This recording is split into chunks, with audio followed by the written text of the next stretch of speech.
and Maple Grove's going to have it. Right out in front, they score!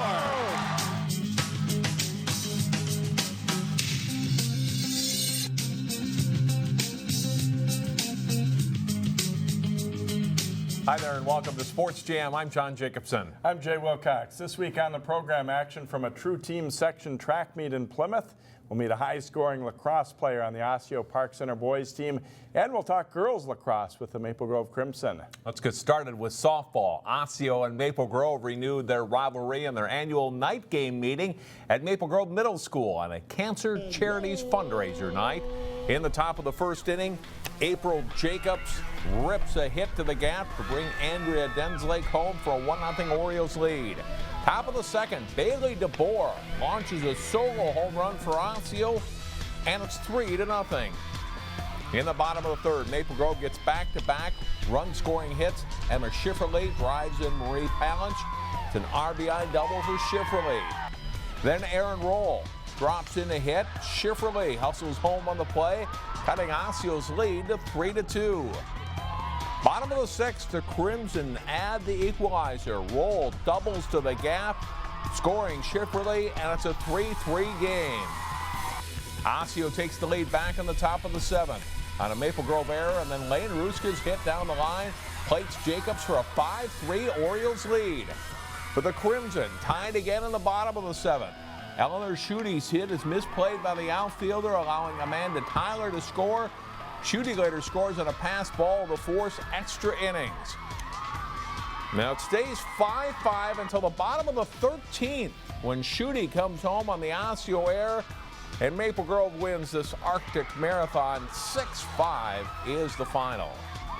The Providence Academy softball team is playing very well. They took on former MCAA rival, facing Heritage Christian Academy last week. Top of the second inning, Providence's Joanna Dykoff with a ball that gets to the fence, brings home Ava Duke for a run. It's 1-0. Two batters later, Bridget Murphy rips the hit to score Dykoff. The Lions get 3 in the frame for the early advantage.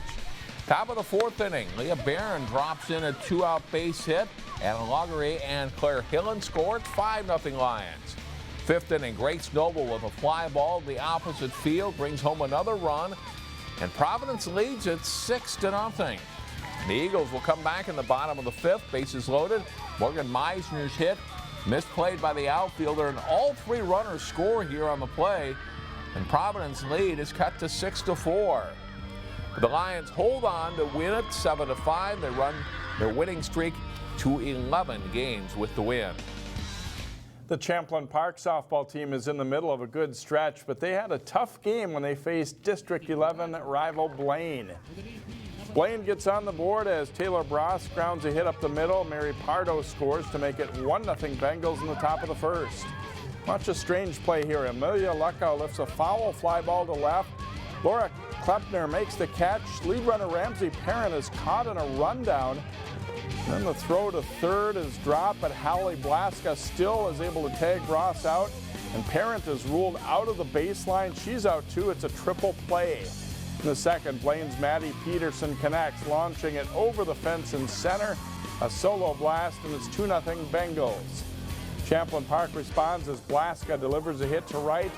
Klepner slides in with the second of 2 runs on the play. It's 2-2 in the second. Same inning, and Sam Proctor bloops a hit over the third baseman to score Haley Mazzei, and the Rebels have a 3-2 lead. But the Bengals take over from there. Haley Sheff hits a sinking liner to center that falls in. Watch this one as Cassidy Eppenberger scores. Cassidy Shalene scores. Right behind her, the third runner, Kylie Cassidy, tagged out, and it's 5-3 Bengals. Down 9-3, Champlain Park gets one in the sixth as Jordan Johnson sits off the third baseman's glove and spins away. Blaska's in to score, but that's all they get. The Rebels fall 9-4. Wayzata's boys lacrosse team came within a goal of reaching the state tournament a year ago. Trojans have struggled a little more this spring. Wayzata facing Minnetonka last week in late conference play. Dalton Sees passes to Amar Batra, who picks it up, spins, and goes high with his shot for a goal, tying the game at 1. Second quarter, and number 8 in white is Brendan Ryan of Minnetonka. He lasers a shot in from out high, and the Skippers lead 2-1. Then it's Jack Ariola passing to a cutting Andrew DeFrancesco for the goal. Minnetonka leads 4-1. They'd be up 5-1 by halftime. Third quarter, Elliott Forrest dodges left and right, skips a shot in for a goal, and it's 7-2 Minnetonka. Fourth quarter, Wayzata's Alexander Saleh rips a shot in for a goal, but it's not enough. Minnetonka gets a split of the season series with Wayzata beating the Trojans 12-6. Breck's girls lacrosse team has lost just once this spring. The Mustangs went 3-0 last week. They were at home to face Wayzata in a good non-conference game. Tied at 1, Breck's Kendall Kozakowski passes to her sister Lauren Kozakowski, and she scores, putting the Mustangs ahead in the first half. Senior midfielder Maddie Wolzman answers for Wayzata with a nice goal, and it's a 2-2 game. Breck's Grace Taylor passes to Eloise Sherian, and the freshman nets her third of the first half. It's 5-3 Mustangs. Wayzata's Meg Ransom battles hard, and she's able to shoot and score for the Trojans. Wayzata is within 7-5. Second half, and Annika Swanson will set up Ransom for another goal, and it's 8-6, but Wayzata never quite catches up in this one. Breck's Macy Groover nets 4 goals in the game. The Mustangs win 12-9. They also beat Blaine and St. Louis Park, and they're now 10-1 on the season. Also in girls lacrosse, rivals Maple Grove and Osseo-Park Center playing well this spring. They met up last week at Maple Grove. Tied at 1, Osseo-Park Center goes ahead as Gabby Holton scores off an assist from Margot Coombs, and it's 2-1 OPC. Maple Grove gets the next 3. Tina Camp on the run, passes ahead to Haley Herdeen, and she scores, putting the Crimson ahead. Claire McLean scores from the free position, the first of 2 for her in the game, and it's 4-2 Maple Grove. Kiara Russell scores the second of her 2 first-half goals on this nice effort. OPC down 2 at halftime, 6-4. They rally early in the second half, and they take the lead. Coombs comes from behind the net, shoots and scores. It's her 32nd goal of the season, and OPC's in front 8-7. But Maple Grove scores the final 6 goals of the game. Lauren Kaufman gets free, goes low with what turns out to be the game-winning goal. Maple Grove beats Osseo-Park Center 13-8. Crimson is now 9-1 on the season. And we'll be hearing from the Crimson coming up later in the show. We'll take a break. Coming up next on Sports Jam, action from local True Team section track meet, plus highlights from the last week of the regular season in boys tennis. The state True Team track and field meet is this Friday in Stillwater. That's right. Section competition took place last week, including at Wayzata, where the Trojans hosted the Section 7 3A meet. Boys 1600, Wayzata's Jarrett Carpenter wins with a time of 4:11.04. Hopkins Owen Haft is second in 4:13.77. Boys 4x100, Armstrong anchor Amadou Dunbar edges Wayzata's Sam Colpeen for the Falcons win. Wayzata's Ruby Stauber is one of the top runners in the nation. She wins the 400 with a time of 57.64. She also wins the 800. The boys 400, Wayzata's Tyler Didier wins his heat with a time of 50.74 and is second overall to St. Louis Park's Christopher Trotter. Defending state boys True Team champion Wayzata wins Section 7 with 982 points. Hopkins finishing second. Lake Conference team takes the top 5 spots. Armstrong finishes in 7th. Edina's girls win Section 7. Minnetonka finishing second, just ahead of Wayzata. Eden Prairie is 4th with Hopkins 5th. Armstrong is 7th. The top boys and girls team from each section advance to the state meet. Maple Grove's baseball team hasn't lost a game since April 19th. The Crimson looked to score another win last week against Coon Rapids. The Crimson stakes Brett Schultz to a 3-0 lead, and that's more than enough. Schultz just decayed to end the second inning. Top of the third. The breaking ball for the strikeout by Schultz. He retires the Cardinals in order through 3 innings. Top of the 7th, he'll get a little help from his defense. Shortstop Isaac Collins, the nice play on the slow roller, gets to put out at first. And Schultz ends it with another strikeout. He fans 10 in the game, gives up just 4 hits, and Maple Grove wins it 3-1. So as we look at the conference standings entering games this week, Champlin Park and Maple Grove are both 9-2 in the conference, 1/2 game ahead of Ticino Grace. Osseo now in 4th place Park Center is 3-7 in the conference. Armstrong and Centennial right behind Coon Rapids, very tight at the top of that conference. Well, now the Hopkins baseball team has been struggling. The Royals look to snap a losing streak as they faced rival Minnetonka in a night game last week. The Skippers don't waste any time getting started. James Ramsey with a line hits to center in the bottom of the first to score a run. Minnetonka set for a big inning. Ben Lavorsi will drill a wicked shot off the glove of the first baseman, and it caroms into right field. 2-run score on the play. Skippers lead 4-0, all in the first inning. And they look for more, but watch the nice grab by Royal center fielder John Cook. He'll dive to take a hit away from Aaron Brush. His counterpart in center also shows the glove. Minnetonka's Nathan Shoemaker with a grab on the liner by Parker Banyard. Minnetonka adds 4 more runs in the 4th inning. Got Steger singles to left to score 2.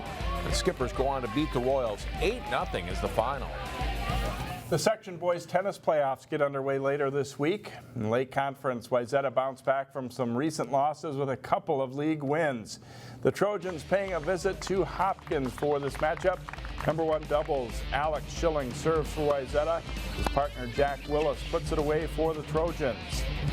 Same match in Hopkins now in the far court. Sam Dietrich and Logan Remington will take the point as a cross-court backhand sets up a volley winner up the middle. Wayzata, though, wins a 3-set match. Number 1 singles, Nick Beatty of Wayzata is in the far court against Ben Matson. Beatty shows great touch on a soft drop volley. He takes the match 6-0, 6-1. Second singles, Wayzata's Sam Simon is in the far court against Simon Peterson. Simon's backhand down the line was returned into the net. Peterson wins the match, though, in 3 sets.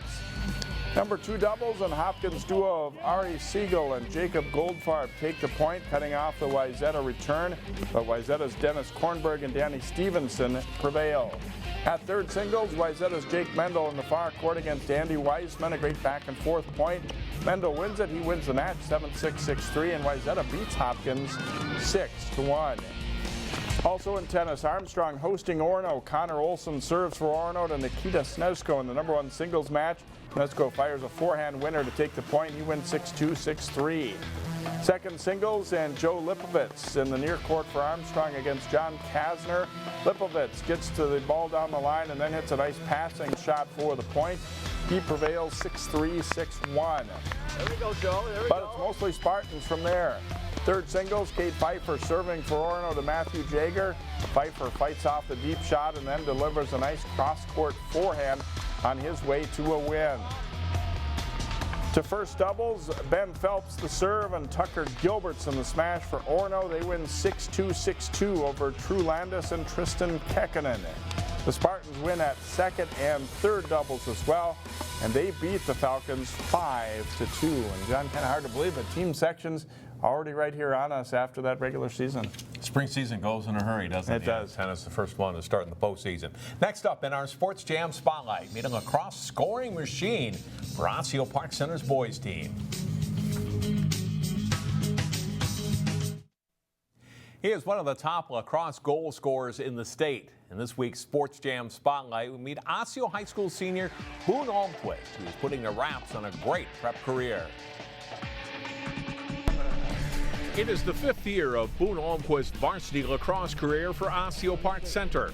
And the senior is finishing with a flourish. That's just a good shooter. I'm sorry, it's just a good shooter. Can really rip it. Coming off a 56-goal season as a junior, Boone is already closing in on 40 goals this spring through 9 games. Second defender. I like to think I'm a team player. So, I mean, my stats, I'm not just all goals. I like to find guys, dodge my head up, play some defense if I have to. I'm not afraid to go in the ground balls. Just try to play an all-around game to help the team win. Boone combines speed with great hands and vision to put him in an elite class of scorers in the state. Those around him wonder how he does it sometimes as they try to pinpoint the best part of his game. I would say his ball control. I'll be standing at X and I will just shake my head how. Like he can, run through 3 people and still get a shot off. He can get his hands free quick. He's great at keeping his head up, so when he is triple teamed and he can't get that shot, he can always find somebody on the back door. And I mean, it impresses me, his ball control, and obviously his hard shot and his placement is definitely ridiculous too. There's a lot of things that he does well. It's not just one thing. He doesn't just dodge well, he doesn't just pass well, he doesn't just shoot well, he does it all. And he's just very smart on the field. Dodging with your head up, definitely, you can see what's going on in front of you. I mean, there's the face dodge that, I mean, a lot of kids bite on that. I mean, see me winding up. But, so I try and mix it in. I mean, I'll shoot sometimes, then next time they'll think I'm shooting and just make a different move. So just being able to have different things in the tool belt to get my goals. Boone played varsity hockey for Osseo for 4 seasons. A sport he started almost as soon as he could walk. Lacrosse he picked up in 4th grade through a local youth program. There are similarities to the games. I think just the physical part of it and just being able to get up and down the field. Playing midfield, I get to play the whole field just like in hockey. So I think that really just brought over from the rink and helped me succeed on the field. Boone has played lacrosse in the summers for Team Minnesota, where he's had the opportunity to refine his game while playing with and against top-end talent. Playing with the top kids from Minnesota, being able to compete here and then traveling out there with those kids who've played their entire life and it's the hotbed out there, it really showed me different parts of the game that I could work on and just helped me help my craft and help narrow it down. He's still undecided on a college, but wants to find a school that's a good fit for him academically while still playing lacrosse. He plans on studying business in college. I was in junior Rotarians last year, so I was able to meet with a lot of business people from around this Maple Grove area, and that really opened my eyes to different parts of business and what opportunities can come from that. Years from now in the business world, there is a chance that he won't go by Boone, though. Well, actually, it's my middle name. My first name is actually Wyatt, so it was just a family nickname that my parents wanted to keep in the family, but they knew it wasn't a very professional name, so just kind of gave it as a middle name, but I've gone by it. Section alignments have changed this year, with Osseo-Park Center now in what looks to be a balanced Section 8 field. Wyatt Boone Almquist hopes OPC can make a strong run in the postseason. Switching sections this year, I think we really feel like we got a chance, so just being able to get these tough games, be able to get some wins out of them and get rolling towards sections should be good. Osseo-Park Center has won 5 of their past 6 games entering play this week.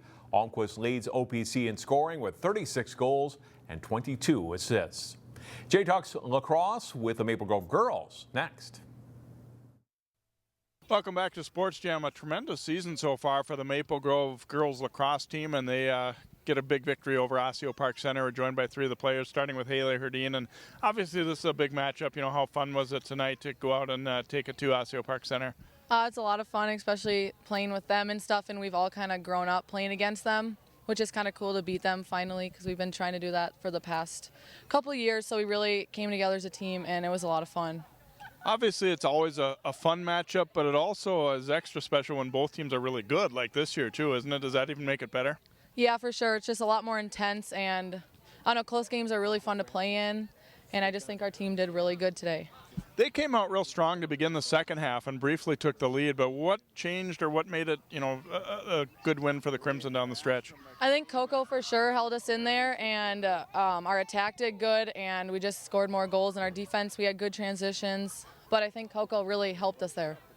Yeah, just 1 loss so far this season. It's turned into a really strong year. You know, how excited are you about the chances as we head toward playoffs too?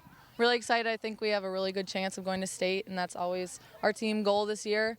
So hopefully we can make it there.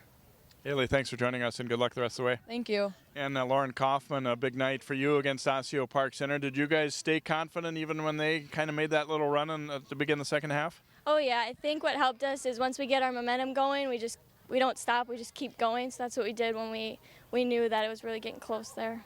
Obviously a big core of this team coming off a great hockey season. How do you feel that's carried into this spring season in lacrosse? I think we've realized that it's going to state and achieving our goals really pays off in the end. So just to put in that extra effort, you can really go a lot farther than you even expect sometimes. When this season began, did you guys, you know, kind of expect to be this good, or is the season even maybe exceeding expectations for you?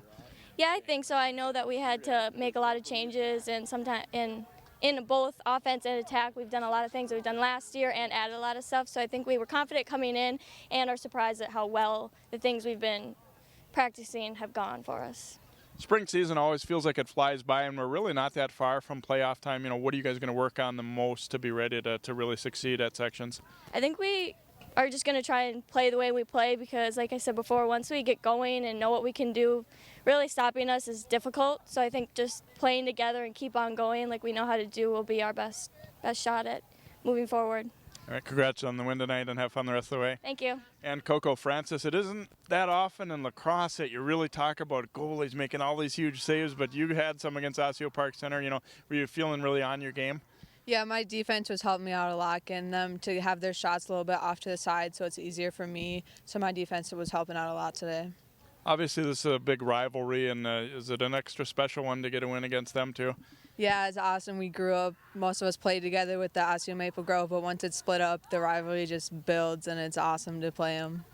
We talked about a little bit with Lauren, you know, the hockey season was a really special one for a lot of the girls that are now on the lacrosse team. And how much, you know, does that help mentally to have success like that and to do as well as you did and then carry it into this season? It helps a lot being able to know that it is possible to reach our dreams. So it just helps us like work hard and push us to be our best, and because we know we can get there. Not that you can afford to overlook any of the rest of the regular season, but obviously you guys have to feel pretty good about your chances, you know, heading into playoffs. You know, what's the kind of the outlook when you get to section time? Well, we've been playing some top teams, so we know how we've been matching up against them. So we'll have like a good chance. We'll have to work hard, but we can make it. Congratulations on a good performance here tonight, Coco. Thank you. All right, Coco Francis, goalie for the Maple Grove girls lacrosse team after a win against Osseo-Park Center. And again, they're having a great season, just one loss so far. We'll be back to wrap up Sports Jam, but first, our plays of the week.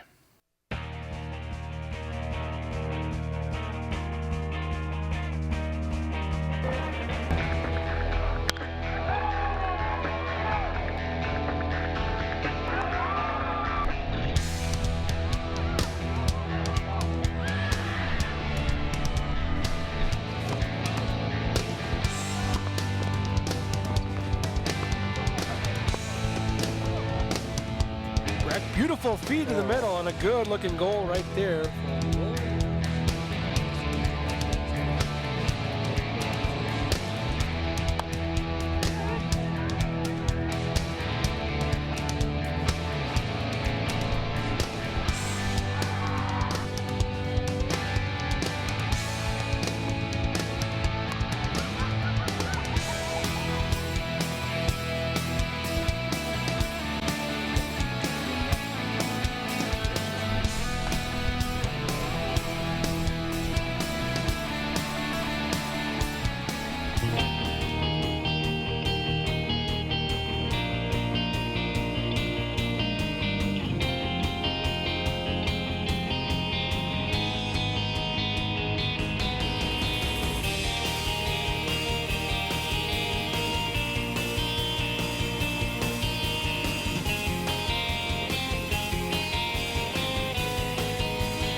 Whether you want to produce your own show or work behind the scenes, at Northwest Community Television, our free training will put you on the fast track to creating videos for TV and the internet. Our facility offers tools and equipment used by professionals, and expert instructors are on hand to guide you through turning your concept into programming. What are you waiting for? Start now to share your passion. Visit nwct.org. Our game of the week is a boys lacrosse game that has conference title implications in the Northwest Suburban. Armstrong enters the week in a three-way tie for first. They host Maple Grove Friday night. Watch it live on Channel 12 and 799 and on our website 12.tv, or catch the replay Saturday at 7 and 10 p.m. And that will do it for this week's Sports Jam. Thanks for watching. We're heading down the home stretch now of the spring sports season. We'll have plenty of great games this week. We'll see you next time on Sports Jam.